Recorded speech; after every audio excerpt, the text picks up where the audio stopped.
Hello दोस्तों, जय हिंद। आप सभी को आज बताएंगे असिस्टेंट ऑपरेटर में जो गति का नियम का अगला पार्ट। कल हमने एक पार्ट बता दिया था और हम लोग समझे थे छोटी छोटी परिभाषाएं, जैसे दूरी क्या है, वेग क्या है, इन सब चीज़ों को समझे थे, चाल क्या है। और उन्हीं की जरूरत पड़ेगी आपको जब पढ़ाएंगे हम गति का समीकरण अभी, और गति के नियम में भी इन्हीं लोगों की जरूरत पड़ेगी। तो उनसे पहले एक और टॉपिक की जरूरत पड़ेगी, उसको आज हम लोग समझते हैं। और सबसे पहला जो टॉपिक है आज आपका वो है त्वरण। तो त्वरण को समझते हैं कि आखिर त्वरण होता क्या है। तो आपको लोग कहते हैं ना कि वेग में परिवर्तन की समय दर को त्वरण कहते हैं। और एक चीज हम आपको बता दे रहे हैं कि कभी भी अगर दर कहा जाएगा, कभी भी दर कहा जाएगा तो इसका मतलब होगा कि समय से भाग दिया जा रहा है। कभी भी अगर दर कहा जाएगा तो इसका मतलब होगा कि किसकी दर, वेग में परिवर्तन की दर। तो अगर वेग में परिवर्तन हो रहा है और उसी की दर क्या कहलाती है भाई, त्वरण कहलाती है, जिसे आप ए से प्रदर्शित करते हैं। ये हो गया एक बात करें अगर कि कैसी राशि है तो ये है सदिश राशि। बात करें अगर त्वरण का मात्रक क्या होता है तो होता है मीटर प्रति सेकेंड स्क्वायर। मीटर प्रति सेकेंड स्क्वायर ये होता है त्वरण का मात्रक। तो ये है। और त्वरण काम कहाँ करता है, जब हम रैखिक गति करते हैं तो त्वरण काम करता है। तो इसका मतलब है कि जब हम ऊपर नीचे गति करते होंगे तो भी कोई त्वरण काम करता होगा। जी बिल्कुल त्वरण काम करता है। उस त्वरण का नाम है गुरुत्वीय त्वरण। और हम आपको कल भी बताए थे कि पृथ्वी में एक प्रकार का बल है जिसे गुरुत्व बल कहते हैं। और उस गुरुत्व बल के कारण पृथ्वी हर एक वस्तु को अपनी केंद्र की ओर आकर्षित करती है। जैसे आप भी किसी को आकर्षित करते हैं, वैसे पृथ्वी हर एक वस्तु को आकर्षित करती है अपने केंद्र की ओर। ठीक है। और जब उसी बल के कारण उसमें एक गति होती है और गति में परिवर्तन होता है, उसी को हम कहते हैं गुरुत्वीय त्वरण। और इसे हम छोटका जी से प्रदर्शित करते हैं और इसका मान होता है 9.8 मीटर प्रति सेकेंड स्क्वायर। ठीक है। तो ये आपको समझना है। और इसका जो मान होता है वो ध्रुवों पर और पृथ्वी से अगर हम ऊपर जाएं चाहे नीचे आएं, इन तीनों दशाओं में जो जी का मान होता है वो कम होता है। लेकिन अगर बात करें विषुवतीय रेखाओं पर, आपको पता है पृथ्वी पूरी तरीके से गोल नहीं है, तो विषुवतीय रेखा पर अगर बात करें तो इसका जो मान होता है वो अधिकतम होता है। किसका, जी का, गुरुत्वीय त्वरण जी का। इस सब परीक्षा में पूछे जाते हैं। तो गुरुत्वीय त्वरण का मान विषुवतीय रेखा पर अधिकतम होता है, ध्रुवों पर कम होता है। पृथ्वी से ऊपर जाते हैं तो जी का मान कम होता है, नीचे जाते हैं तो जी का मान कम होता है। तो हम आपको समझाना था त्वरण के बारे में और गुरुत्वीय त्वरण के बारे में। और ये भी कैसी राशि है, सदिश राशि है। मात्रक क्या भाई साहब, इसका भी मीटर प्रति सेकेंड। इसका जो त्वरण का मात्रक है वही गुरुत्वीय त्वरण का भी मात्रक है। तो त्वरण के बारे में ये कुछ बातें हो गई।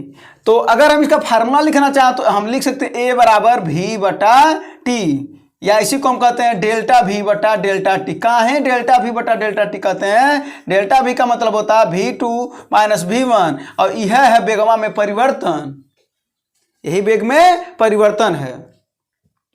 तो जब वेगमा में परिवर्तन होता जाएगा समय के साथ, उसी को हम कहते हैं त्वरण। जैसे गाड़ी जब चलाते हैं तो एक्सीलरेटर ऐंठते हैं ना, तो समय के साथ परिवर्तन होता है ना, तेज से भागते हैं, वह त्वरण है। जो वेगवा के, जो समय के साथ वेगवा में परिवर्तन करते जा रहे हैं, 40 से 50 60 70 करते जाते हैं। महाराज मत चलाया करिए उतना, और हेलमेट पहन करके चलाया करिए। ठीक है, जीवन रहेगा तो बहुत बार गाड़ी चलाने को मिलेगा। तो जब वो परिवर्तन करते हैं समय के साथ वेग में, उसी को कहते हैं त्वरण।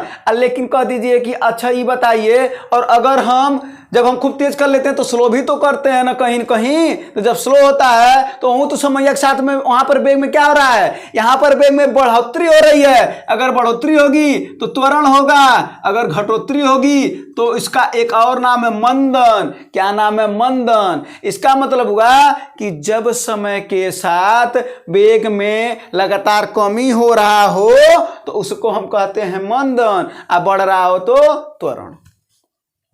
ये भी हो गया।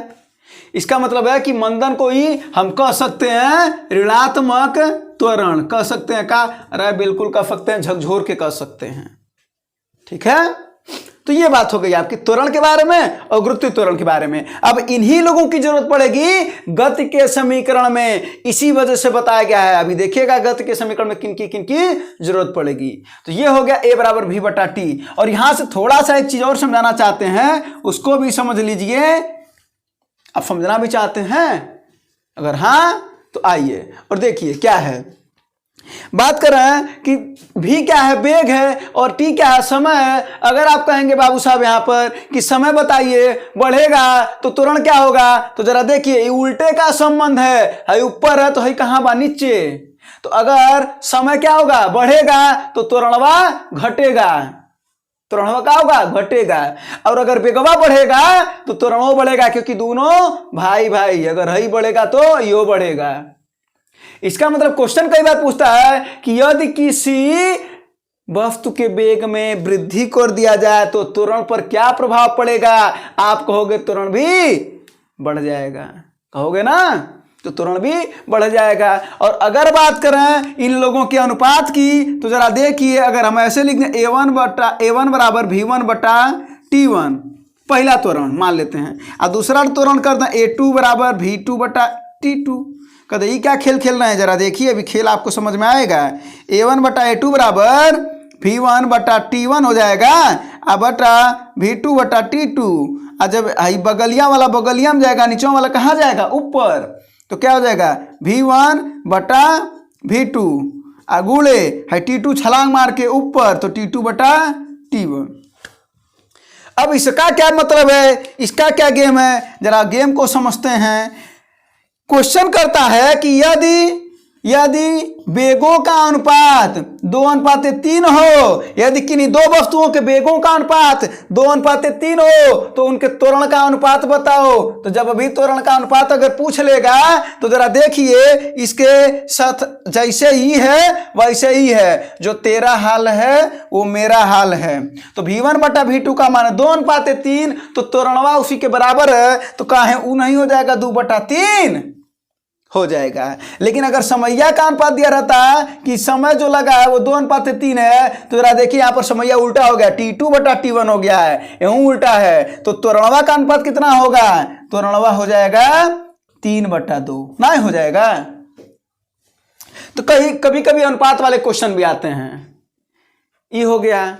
दूसरा बात कर रहे हैं, माने एक सवाल तो डायरेक्ट आएगा इसी पर, दूसरा सवाल कौन बढ़ेगा कौन घटेगा, तीसरा अनुपात वाला, और चौथा जरा समझिएगा कि अगर वेग को 2/3 कर दिया जाए तो त्वरण कितना होगा।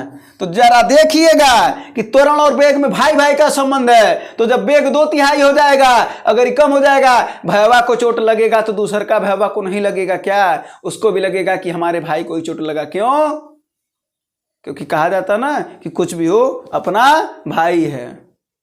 ठीक है, सुना ना कि चोर है चाय है लेकिन अपना भाई है, तो वह बात है। तो यो यहाँ पर ए भी का क्या है, भाई है। तो अगर भी में 2/3 का फर्क पड़ रहा है, 2/3 कमी हो रही है, तो त्वरण में भी 2/3 कमी होगी। अगर हम वेग में 2/3 बढ़ोतरी कर देंगे तो ये ए के बराबर है, तो त्वरण में भी 2/3 की बढ़ोतरी हो जाएगी। क्यों? क्योंकि जो त्वरण है वो समानुपाती है भी के।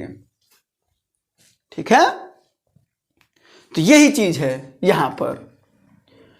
अच्छा, अब इसके बाद से ये इतने सवाल बनते हैं इन सब पर, और आगे आते जाएंगे तो हम उस पर फार्मूले पर भी सवाल बताते जाएंगे। तो ये हो गया त्वरण और गुरुत्वीय त्वरण के बारे में। तो आइए अब तो इनके बारे में पूरी बात हो गई। आप शॉर्ट स्क्रीन ले लीजिएगा और लिखते चलिएगा कुछ बातें, और यहीं से बहुत प्रश्न बनते हैं बहुविकल्पी के। हमें पता है कि आप बिल्कुल चाहते हैं कि बहुविकल्पी प्रश्न को बताया जाए, लेकिन एक बार आप थ्योरी समझ लेंगे, आप खुद बहुविकल्पी प्रश्न का आंसर देना शुरू कर देंगे। बहुविकल्पी प्रश्न क्या बनता है, यही सब ना बनता है कि जरा बताओ ध्रुवों का मान, ध्रुव पर जी का मान क्या होता है। जरा देखिए, ध्रुव पर जी का मान क्या होता है, न्यूनतम होता है, कम होता है, विषुवती रेखा पर अधिकतम होता है।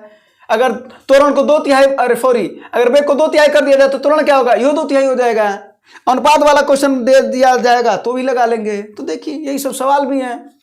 तो अब आते हैं अगले पर, और अब समझते हैं गति का समीकरण। तो जरा बताइए हल्ला बोलकर कि गति का समीकरण दिया किसने था। तो गति का समीकरण आप अभी बोलेंगे कि न्यूटन। गलत। कौन दिया था, गैलीलियो। किसने दिया था गति का समीकरण?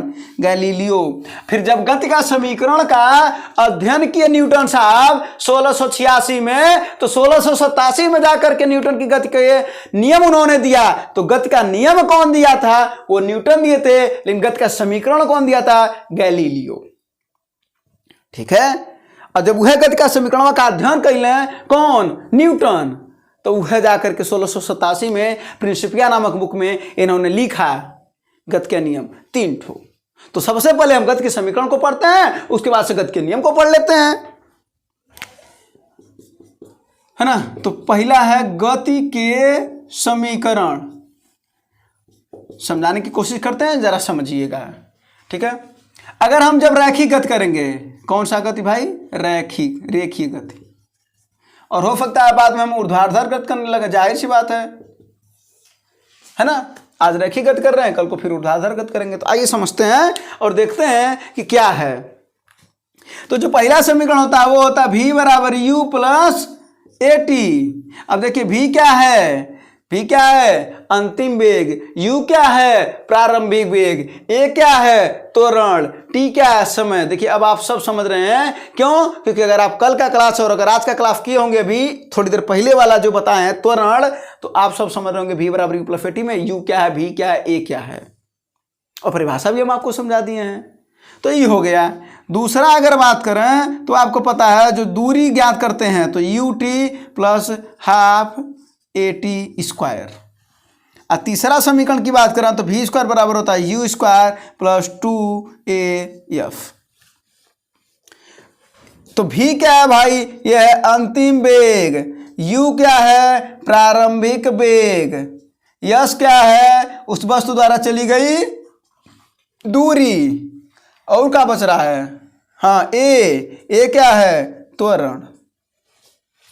ये समीकरण है और इस पर सवाल बनता है। और सवाल बहुत से बनते। एक तो सिंपल बनता है कि यदि किसी वस्तु का प्रारंभिक वेग 3 मीटर प्रति सेकंड है, त्वरण दिया रहे, समय दिया रहे, तो क्या बताइए? अंतिम वेग पूछ रहा है, तो प्रारंभिक वेग दिया है, त्वरण दिया है, समय दिया है, रख करके हल नहीं कर लेंगे क्या? वैसे इसमें सब कुछ दिया है तो रख कर हल नहीं कर लेंगे क्या? रख करके हल कर लेंगे। लेकिन अगर कह दे, खेल समझिएगा, अगर ये कह दे कि प्रारंभिक वेगवा 0 हो जाए तो क्या दिक्कत है? प्रारंभिक वेगवा 0 कर देंगे तो v बराबर at मिल जाएगा ना? मिल जाएगा। प्रारंभिक वेग 0 कर देंगे तो s बराबर हाफ at स्क्वायर मिल जाएगा। प्रारंभिक वेग 0 कर देंगे तो v स्क्वायर बराबर 2as मिल जाएगा। मिला कि नहीं? मजा नहीं आया? हमने ये बोला कि प्रारंभिक वेग अगर 0 कर दें तो क्या होगा? ई 0 हो जाएगा तो v बराबर at बचेगा। अगर u 0 हो जाए तो v बराबर at, u 0 हो जाए तो s बराबर हाफ at स्क्वायर, u 0 हो जाए तो v स्क्वायर बराबर 2as। यह तो कह रहे थे। यानी अगर चाहा जाए यहां से तो टोटल 6 सवाल बनेंगे। एक तो जब सब कुछ दिया रहे और एक जब प्रारंभिक वेग को वो कहता भी है, सवाल कहता है। आप जाइएगा थ्योरी कुछ न कुछ क्वेश्चन लगाइएगा, आप देखेंगे। और हम बता भी तो रहे हैं, आप क्वेश्चन खुद बना सकते हैं, खुद बनाइए क्वेश्चन। ठीक है। अब आइए हम इन्हीं लोगों को वह वस्तु जो ऐसे नीचे ऐसे जा रही थी, रैखिक गति कर रही थी, अब उसको हम नीचे ऊपर गति कराते हैं, ऊर्ध्वगति कराते हैं। और ऊर्ध्वगति हम कल बताते, ऊपर नीचे यह गति ऊर्ध्वगति है। यानी 90 डिग्री के कोण पर जब गति कराते हैं तो, है ना। यानी पत्थर को जब उछाला जाए, कहाँ? वायुमंडल में। तब आते हैं, समझते हैं कि क्या हो जाएगा। तो जरा देखिए, v में ही रहेगा, u ही रहेगा, बस जो त्वरण है a वो g में परिवर्तित हो जाएगा।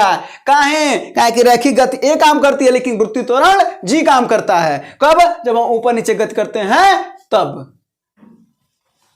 और जो यश है वो हो जाएगा यच, कहा कि ये दूरी होता है और है ऊंचाई होता है। हाँ, एक चीज एक और यहां पर एक और समझा दे रहे हैं, एक थोड़ा सा बोल रहे थे, याद आ गया। अगर त्वरणवा यहां पर कम हो जाए, माने अभी बताया नहीं है, त्वरण धनात्मक हुआ तब तो भाई वेग में बढ़ोतरी होगी। और अगर त्वरण कम हुआ तो मंदन न हो जाएगा। तो अगर त्वरणवा कम होगा तो जो आपका एक समीकरणवा बनेगा वो v बराबर u माइनस ए टी बन जाएगा। यहाँ s बराबर u t minus half A T square बन जाएगा। यहाँ v स्क्वायर बराबर e square minus 2a s बन जाएगा। तुम्हारा 3 तरीका 9 समीकरण आपको मिलेगा। समीकरणवा है 3 समीकरण 3 है। यहाँ से आपको 9 बातें पता चली कि प्रारंभिक वेग शून्य हो जाएगा तो क्या होगा, और अगर त्वरण ऋणात्मक हो जाए अर्थात मंदन हो जाए तो क्या होगा। आपको यह समझ में आया। वैसे यहूं चुकन 3 ठो मिलेगा कि नहीं, 3 तरीके का मिलेगा ना। तो क्या मिलेगा पहला वाला, तो जरा समझते हैं पहला वाला क्या मिलेगा। तो वो मिलेगा v बराबर u प्लस ए टी। तो ए की जगह क्या हो गया है जी टी, तो ए क्या हो जाएगा हो जी टी। अगर दूसरा की बात करें तो यस है ना, तो यस की जगह पर क्या हो गया यच, कहा कि अब ऊंचाई है तो ऊंचाई बराबर क्या हो जाएगा यू टी प्लस हाफ का हो जी टी स्क्वायर। हुआ ना, कहो समझ में आया कि नहीं। और तीसरा क्या होगा v स्क्वायर बराबर यू स्क्वायर प्लस 2a की जगह g f की जगह h, तो क्या हो 2gh नहीं हुआ। अरे बोल दीजिए हल्ला बोल करके, हुआ। ठीक है, तो ये हो गया आपका। और यहीं पर अगर हम प्रारंभिक वेग, अगर एक बार प्रारंभिक वेगवा को शून्य कर देंगे तो क्या बताइए v बराबर हमको जीटी मिल जाएगा कि नहीं, v बराबर हमको जीटी मिल जाएगा कि नहीं। यहां पर हमको h बराबर हाफ जीटी स्क्वायर मिल जाएगा कि नहीं। यहां पर हमको v स्क्वायर बराबर कहां से स्क्वायर बचेगा, ये तो शून्य हो जाएगा, 2gh मिल जाएगा कि नहीं, मिल जाएगा ना,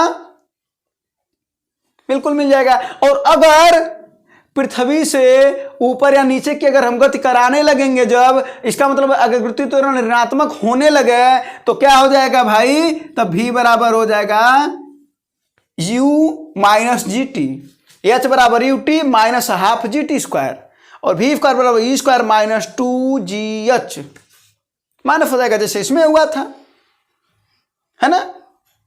तो ये हो गया गति के कुछ समीकरण।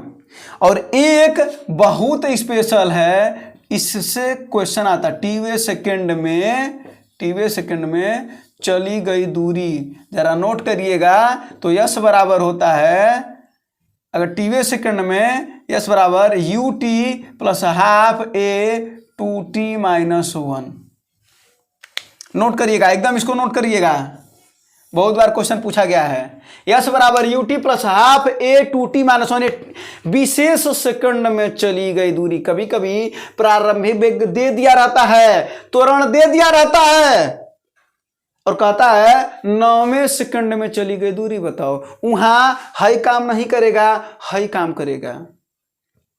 तो u का मान दे दिया है, त्वरण का मान दे दिया है, 9वें सेकंड में कहेगा तो t बराबर 9 को क्या करेंगे, झटक देंगे समीकरण में, तो यहां पर 9 रख देंगे, आ नहीं जाएगा, बोलिए आ नहीं जाएगा दूरी, बिल्कुल आ जाएगा। कि 9वें सेकंड में दूरी बताओ, 11वें सेकंड में दूरी बताओ, कोई भी सेकंड में आप दूरी ज्ञात कर सकते हैं। तो ये हो गया आपका समीकरण, और इसी पर आप चाहें तो सवाल बना सकते हैं। और अगर कभी क्वेश्चन पूछ जाए कि गति के समीकरण आखिर दिया किसने, तो याद रखे रहिएगा गैलीलियो। किसने, गैलीलियो। गति का समीकरण ये हो गया गति के समीकरण के बारे में। अब आया जाए और गति के नियम को भी पढ़ लिया जाए। है एनर्जी बची हुई है, अगर हाँ तो पढ़ लिया जाए, कह दीजिए नहीं तो भी पढ़ लिया जाए थोड़ा सा। तो आते हैं और गति के नियम को देखते हैं कि गति का नियम आखिर न्यूटन बाबा ने क्या बताया गति के नियम के बारे में, और उन्हें फिजिक्स का आखिर पिताजी कहा जाता है ना, ये तो जानबे करते होंगे, है ना। और सबसे पहले क्लास में बताए भी थे हम कुछ न्यूटन के बारे में कि काहे इनको फिजिक्स का पिता कहा जाता है ना। अब आते हैं क्या गति का नियम, जरा समझाने की कोशिश करिएगा, हम समझाने की कोशिश करेंगे। पहला जैसे मान लीजिए आप कहीं एक तख्ता पर बैठे हैं, तो आप बैठे रहना पसंद करते हैं। अगर आप चल रहे हैं, कहीं दौड़ रहे हैं, तो आप दौड़ना पसंद करते हैं। कब तक? जब तक कि तख्ता पर से कोनो आपको खींच करके हटाए ना। आज जब दौड़ रहे हैं, जब तक आपको कहना था कि कोई रुक जाओ भाई, अब थक गए होगे, 2 चक्कर दौड़ लिए, अब रुक जाओ। इसका मतलब क्या हुआ कि जब कोई वस्तु स्थिर की अवस्था में है तो स्थिर बनी रहना चाहती है, गति कर रही है तो गति करते रहना चाहती है, जब तक कि उस पर कोई बाह बल न लगाया जाए। तो वह तब तक थप्पड़ से उठा करके खींचे हैं। अब बाह बल नहीं लगाएंगे ना तो हम ऐसे बैठे रह जाएंगे। ठीक है, तो इसी को कहते हैं गति का पहला नियम, और गति का पहला नियम को ही हम कहते हैं बल की परिभाषा, और इसी को कहते हैं जड़त्व का नियम, और इसी को कहते हैं गैलीलियो का भी नियम।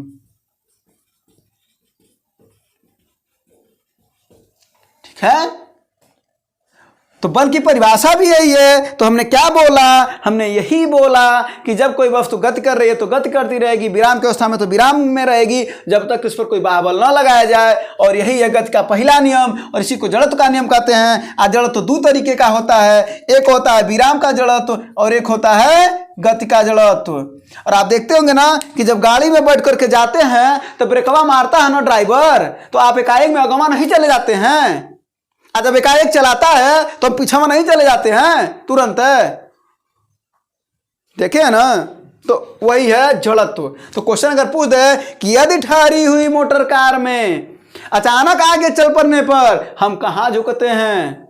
कदम हम उसके आगे गिर जाते हैं? नहीं, उसके आगे चले जाते हैं। जब एकाएक में जाता तो तब तो काम बन जाता है, आगे नहीं जाते हैं, पीछे की ओर आ जाते हैं। तो क्वेश्चन अगर क्वेश्चन पूछा कि गति के किस नियम से, तो गति के पहले नियम से, वही जड़त्व का नियम है। और अगर गाड़ी चल रही है तब ब्रेकवा मारते हैं तो हम एकाएक में अगवा चले जाते हैं। तो जब अगवा चले जाते हैं, ये किसके नियम से? गति के पहले नियम से। यह तो गति के नियम में बताए थे ये कौन? न्यूटन साहब। अब आते हैं दूसरा नियम।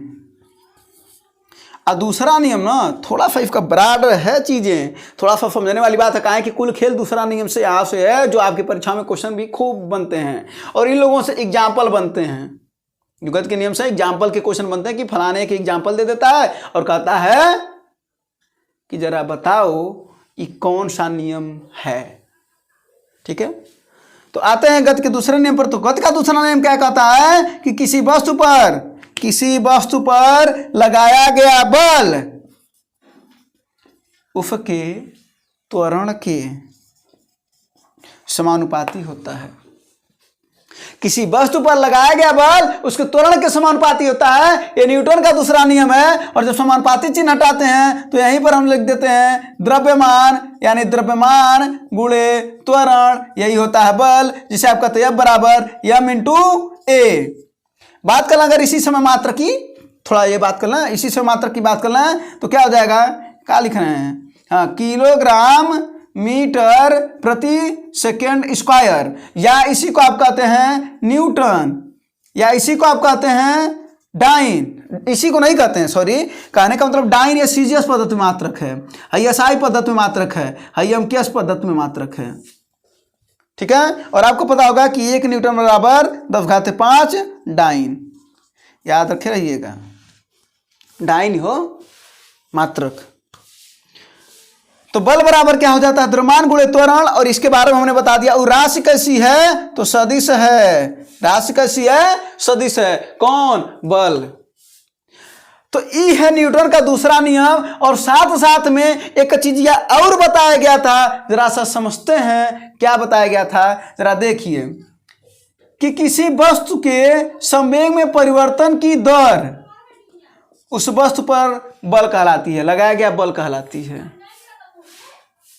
हमने क्या बोला कि संवेग में परिवर्तन की दर बल कहलाती है। तो सबसे पहले कुछ परिभाषाओं को भी समझ लेते हैं कि संवेग क्या होता है। एक और परिभाषा समझ लेते हैं, आवेग क्या होता है। कोनो दिक्कत बा का? नहीं ना, तो आते समझते हैं।